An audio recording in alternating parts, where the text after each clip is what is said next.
도널드 트럼프 제47대 대통령이 취임 첫날부터 무려 42개의 행정명령에 서명했습니다. 미국 우선주의로의 복귀, 바이든 지우기가 핵심입니다.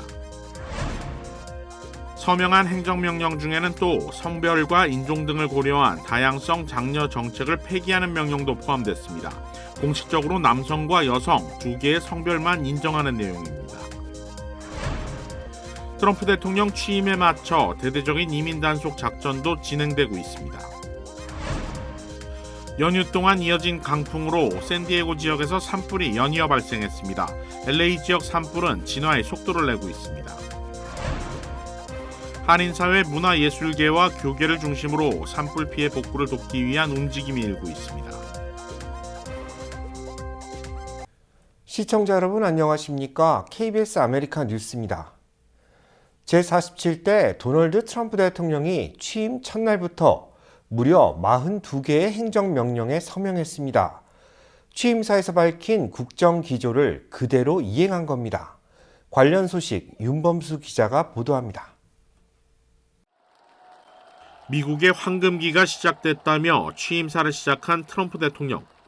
자신을 향한 암살 시도 사건을 언급하며 미국 우선주의가 돌아왔음을 전명합니다. I was saved by God to make America great again. 트럼프 대통령은 감사 인사로 취임사 서두를 마무리한 뒤 본격적으로 자신이 발표할 행정명령을 꺼내들기 시작했습니다. 미국의 복원, 상식의 회복을 강조하며 꺼내든 첫 행정명령은 국경 단속이었습니다. I will declare a national emergency at our southern border. All illegal entry will immediately be halted, and we will begin the process of returning millions and millions of criminal aliens back to the places from which they came. We will reinstate my Remain in Mexico policy. 경제정책과 관련한 행정명령도 내놨습니다. 물가를 잡고 친환경 정책을 종료하는 내용 등이 포함됐습니다.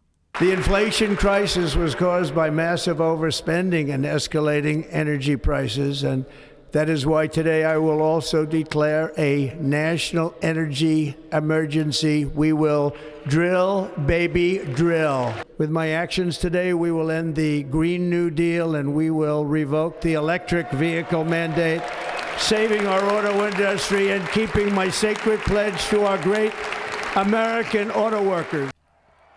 취임 첫날 트럼프 대통령이 서명한 문서는 무려 42개. 세부적으로 법적 구속력을 갖는 대통령 행정명령이 26개, 정책 지시 관련 각서가 12개, 정책 선언이 4개입니다. 이 중에는 바이든 전 대통령이 내렸던 70여 개의 행정명령을 취소하는 내용도 포함됐습니다. 트럼프 대통령은 또 자신의 첫 임기 당시 실행했던 파리 기후협약의 재탈퇴와 4년 전 미수에 그쳤던 세계보건기구 WHO 탈퇴까지 지시했습니다. 심지어 이번 행정명령에는 헌법에 위배될 수 있는 내용까지 포함돼 논란이 일고 있습니다.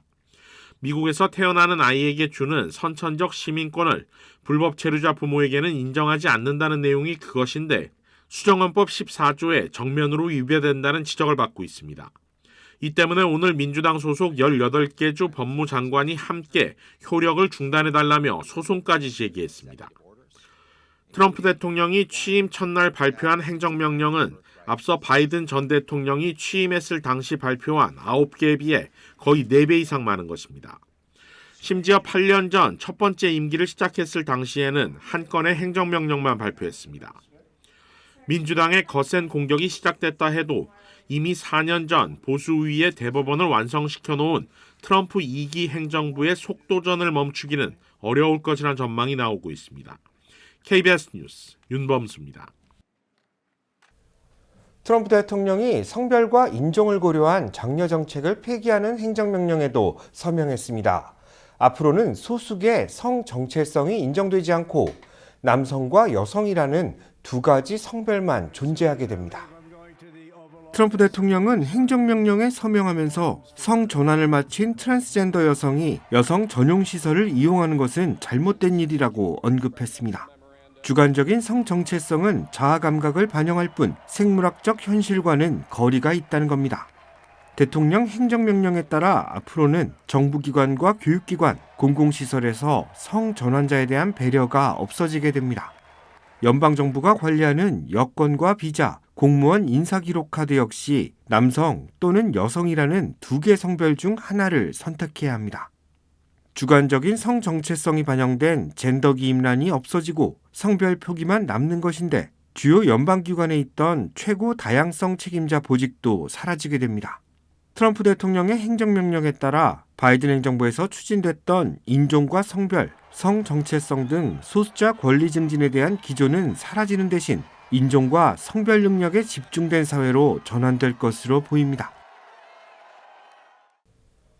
트럼프 대통령이 북한을 핵 보유국으로 지칭했습니다.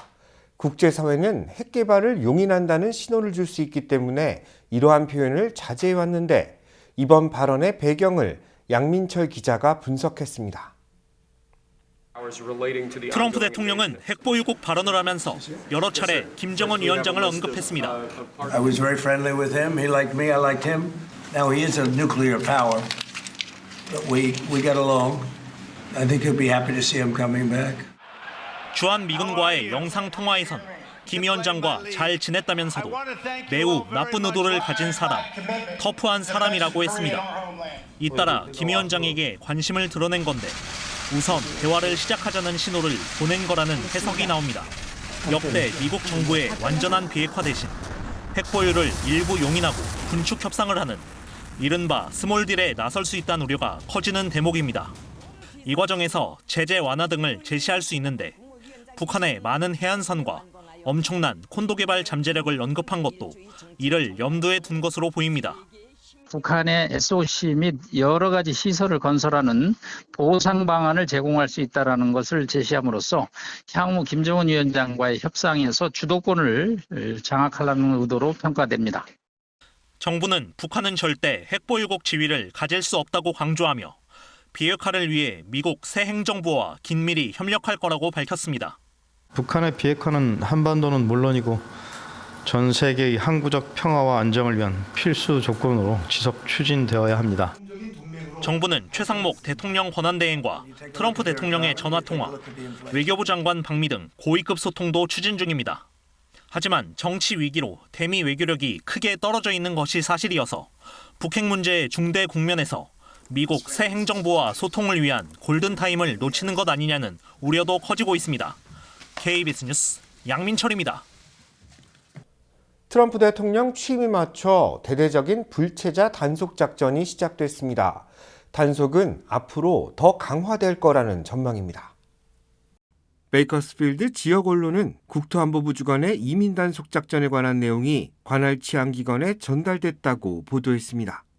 소셜미디어를 중심으로 단속 작전에 대한 목격담도 공유되고 있는데 국경순찰대 요원이 도로에서 차량을 정차시킨 뒤 검문하는 경우가 많습니다. 베이커스필드 지역 농장 근로자 일부는 잠복 근무 중이던 단속 요원에 의해 연행된 것으로 전해졌습니다. 목격자들에 따르면 단속 요원은 근로자들에게 체류 신분을 증명할 수 있는 서류를 요구하고 이를 증빙하지 못할 경우 연행하고 있습니다. 이민자 권익보호단체들은 국경순찰대 단속 요원들이 주요 쇼핑센터와 주유소 등에 잠복하고 있는 것으로 파악됐다며 주의를 당부하고 나섰습니다. 연방정부는 오늘 불법 체류 이민자들에 대한 단속을 개시했다고 발표했습니다. 앞으로 단속은 더욱 확대될 것으로 전망됩니다. 트럼프 대통령이 의회 난입 사태와 관련된 1,500명을 사면하고 14명에게 감형 조치를 내렸습니다. 이와 관련된 거센 비판의 목소리도 나오고 있습니다. KBTV 길현민 기자입니다. 도널드 트럼프 대통령이 어제 국회의사당 중앙홀에서 취임식을 가진 뒤 행사를 마치고 백악관 집무실로 이동해 행정명령에 무더기 서명을 하고 나섰습니다. 트럼프 대통령이 서명한 행정명령 중 2021년 1월 6일 의회 난입 사건에 연루된 1,500여 명을 사면하고 14명을 감형한다고 발표했습니다. 트럼프의 사면 결정으로 1.6 사태로 수감된 인물 중 가장 먼저 석방된 두 형제가 언론의 주목을 받고 있습니다. 펜실베니아 출신 27세 앤드류와 32세 매튜 발렌틴 형제를 사면했으며 이들은 의회 난입 중 공무원의 폭력 행사, 공무 집행방해 등 혐의로 유죄 판결을 받았고 석방 직전까지 복역 중이었습니다. 트럼프 행정부 관계자들은 이 사면 조치를 일론 머스크의 영향 아래 이뤄졌다고 주장했습니다. 트럼프는 또한 전임 바이든 행정부의 78건의 행정명령을 철회하며 자신의 지지자들을 위한 퍼포먼스적인 행정 조치를 취했습니다. KBTV 뉴스 길려민입니다. 연휴 동안 이어진 강풍으로 샌디에고 지역에서 산불이 새롭게 보고됐습니다. LA 지역 산불은 진화에 속도를 내고 있는 모습입니다. 캘리포니아주 소방당국에 따르면 오늘 샌디에고 카운티에서 3건의 산불이 새롭게 보고됐습니다. 라일락 산불은 지금까지 80에이커의 면적을 태운 것으로 보고됐는데 진화율은 30%를 기록하고 있습니다. 17에이커의 면적을 태운 팔라 산불은 조기 진화에 성공해 불길이 완전히 잡혔고 프리어스 산불은 지금까지 2에이커의 면적을 태웠지만 진화율은 0%로 보고됐습니다. LA 지역 산불은 다소 진정 국면을 맞았습니다. 지금까지 23,713에이커의 면적을 태운 팰리세이드 산불은 63%의 진화율을 보이고 있고 이튼 산불은 14,021에이커의 면적을 태운 뒤 89%의 진화율을 나타내고 있습니다. 한편 다가오는 주말 LA 지역에 비가 내릴 가능성이 제기되며 산불 진화에는 속도가 붙을 것으로 전망되고 있지만 많은 비가 내릴 경우 곳곳에서 산사태가 유발될 가능성이 있어 LA시 정부는 오늘 산불 피해 지역에 산사태 피해 예방을 위한 행정명령을 발효했다고 밝혔습니다. 트럼프 대통령이 산불 피해 지역 방문을 예고했습니다. 빠른 시간 내 피해 복구가 이루어질 수 있도록 만들기 위한 목적입니다. 트럼프 대통령이 산불 현장을 찾아 피해 상황을 점검할 것으로 전망됩니다. 트럼프 대통령은 취임 연설에서 LA 산불에 대해 이대로 둘 수 없으며 지금껏 아무도 해결하지 못한 상황을 바꿀 것이라고 언급했습니다. 지지자 모임의 모습을 드러낸 트럼프 대통령은 늦어도 금요일 이전 캘리포니아주 산불 현장을 찾을 것이며 최고의 건설사들을 불러 복구 작업을 진행할 계획이라고 밝혔습니다. 아직까지 백악관은 구체적인 일정을 발표하진 않았지만 빠른 시간 내 방문이 이루어질 것으로 전망되고 있습니다. LA시가 산불 피해 지역 직장인들을 위한 재정 지원 방안을 검토하고 있습니다. 관광 산업에 대한 피해도 우려되고 있습니다. LA시의회는 벤나이스와 파노라마 시티 등 산불로 피해를 입은 지역 주민들을 위한 재정 지원 방안을 검토하고 있다고 밝혔습니다. 지원 대상은 산불 지역 주택과 상가에서 근무하던 근로자들로 수영장 관리사와 정원사, 간병인과 운전사 등 산불 피해로 더 이상 수입을 올리기 어려운 근로자들입니다. 재정 지원안을 추진하고 있는 LA시 6지구 이멜다 파디아 의원은 산불에 따른 소득 불균형을 해소하지 못할 경우 생계를 위협받는 주민들이 크게 늘 것이라고 언급했습니다. 지원 규모 등은 앞으로 논의를 거쳐 보다 구체화될 것으로 보입니다. 산불로 관광 산업이 쇠퇴할 수 있다는 우려도 나오고 있습니다. 팬데믹으로 주춤했던 LA 지역 관광 산업은 지난 2023년을 기점으로 다시 회복세에 올랐는데 산불 피해로 굵직한 행사들이 연기되거나 축소되면서 수입이 크게 줄 수 있다는 예측입니다. LA에서는 오는 2026년부터 2028년까지 월드컵과 슈퍼볼, 올림픽 등 세계적인 규모의 국제대회가 추진될 예정인데 얼마나 빠른 시일 내에 도시를 복구할 수 있을지가 향후 관광 수입을 결정짓는 중요한 기준이 될 것으로 보입니다. LA 지역 산불로 인한 막대한 피해가 이어지고 있는 가운데 문화예술계와 교계도 이들을 돕기 위한 응원의 메시지를 보내고 있습니다. 형형색색의 한복을 입고 한국의 아름다운 미를 뽐내는 참가자들. 전통춤과 공연을 통해 그동안 갈고 닦은 실력을 뽐내기도 합니다. 한인 청소년들을 대상으로 정체성 인식을 도모하기 위해 열린 제2회 미스틴 춘향 선발대회가 윌셔 이벨극장에서 막을 올렸습니다. 미국에 사는 동시에 한국인으로서의 긍지를 갖고 그걸 심어주기 위해서 이 대회를 열었습니다. 주최 측은 대회 수익금의 일부를 산불 피해자들을 돕기 위해 기부할 예정이라고 전했습니다. 산불로 큰 어려움을 겪고 있는데 좀 우울해 있는 모든 사람들에게 큰 힘과 격려를 줬으면 좋겠습니다.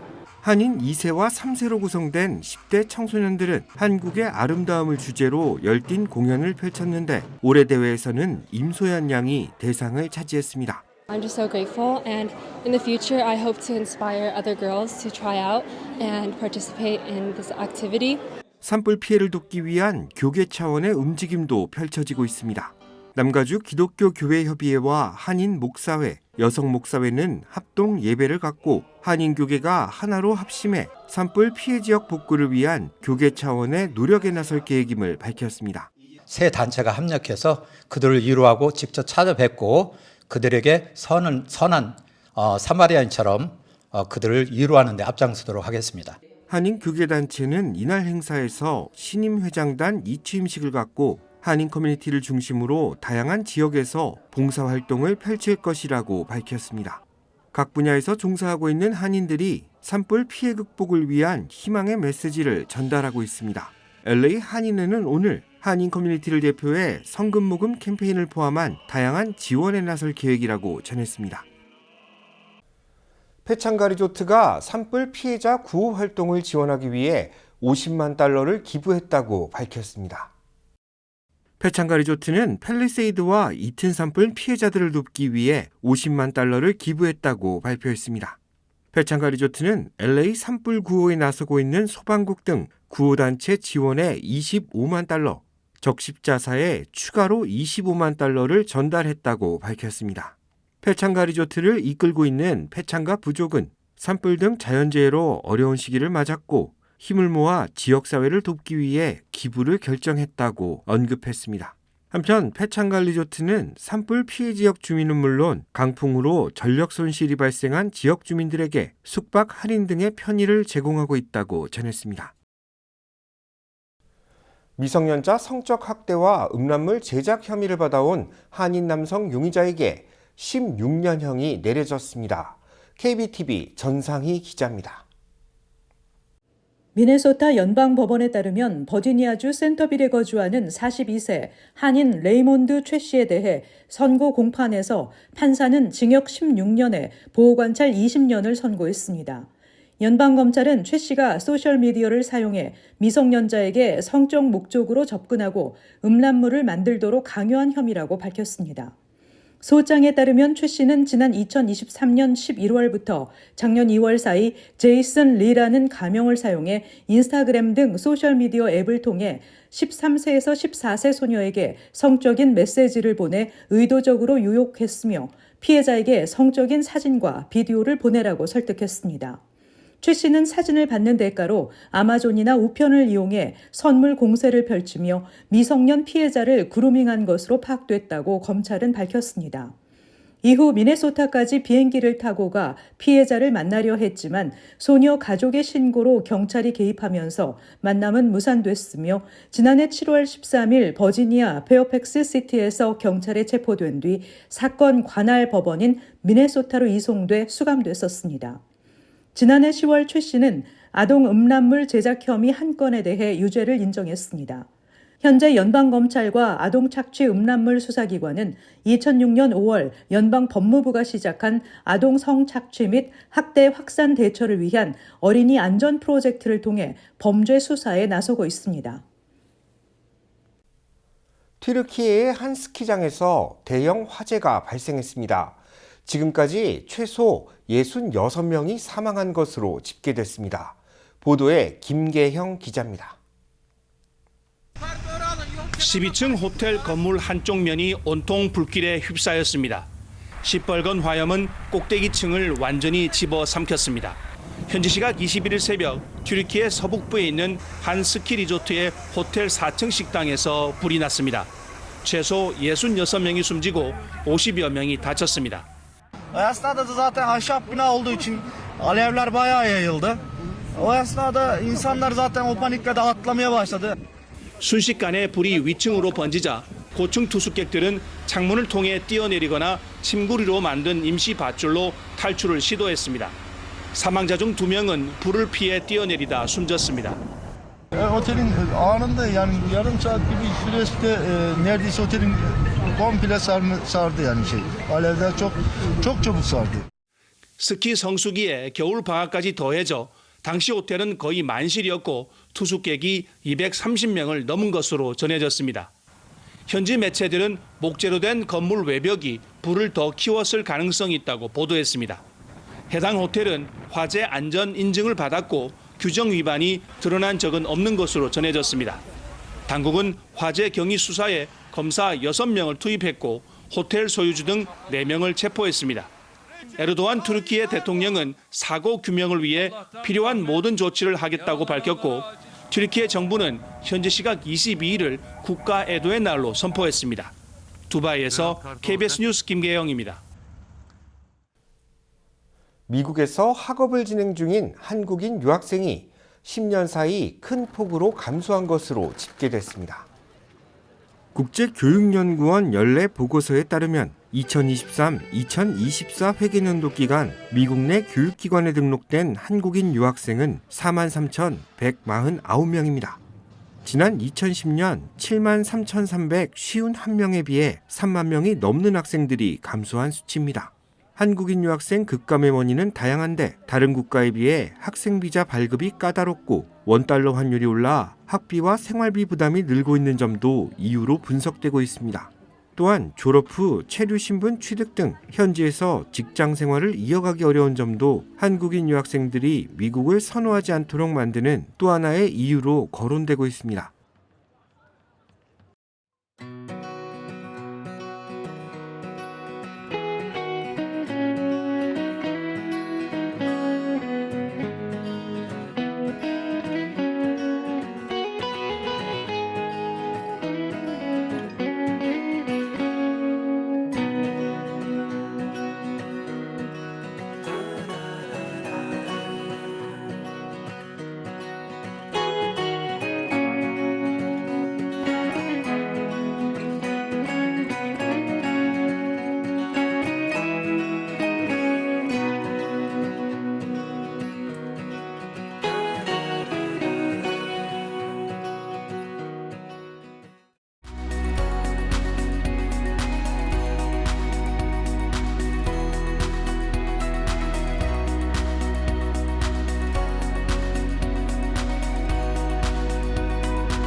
KBS 아메리카 뉴스 마칩니다. 시청해 주셔서 고맙습니다.